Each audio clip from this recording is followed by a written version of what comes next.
Today we're going to be talking about Mehron's 3D gel, which is a gelatin-based special effects product that you can use to create fake wounds, scars, and your own custom prosthetics. 3D gel comes in 3 different colors. We have a flesh, clear, and blood red.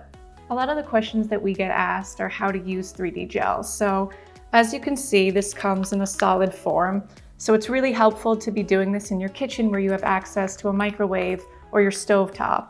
If you're going to be using a microwave, you can put the bottle of 3D gel in at 10-second intervals. What you want to be careful about is not overheating it because the bottle could melt because this is plastic. So what I recommend is to remove the cap. You can place this in at 10 seconds.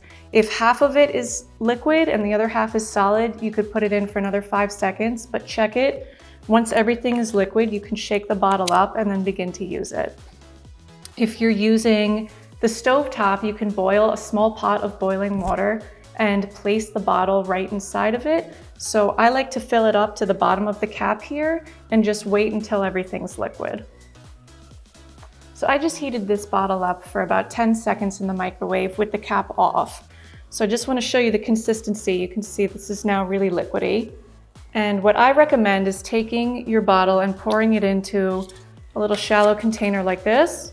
So you can let it cool off before applying to the skin, because right out of the microwave, this is probably going to be too hot and you don't want to scorch yourself. So once you have it out and you feel that it's gotten to a comfortable temperature, you can start to apply this to the skin. So what I like to do is take Mehron's stainless steel spatula. You can mix this just to make sure that there's no air bubbles in it.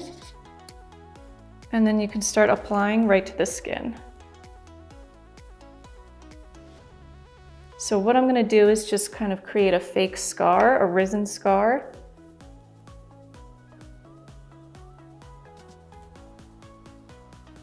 And you can layer this on if you want it to be thicker, if you want it to be more risen. And this only takes a few seconds to dry.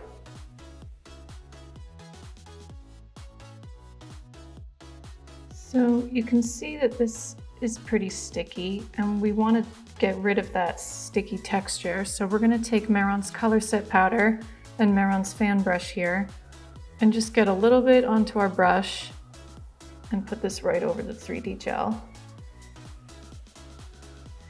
This is also going to help to mattify it because it was pretty shiny, and help prep it if we're going to paint it to make it look a little bit more realistic. So now that this is powdered, we can go in with Mehron's bruise wheel or special effects palette to color this and give it a little bit more depth and make it look a little irritated. So what I did was take a little bit of the dark red in the bruise wheel and some mask cover from the special effects palette, and I'm gonna just mix these together. You only need a little bit because this is very pigmented. Just gonna mix them together just to mute this shade of red a little bit because it's very strong.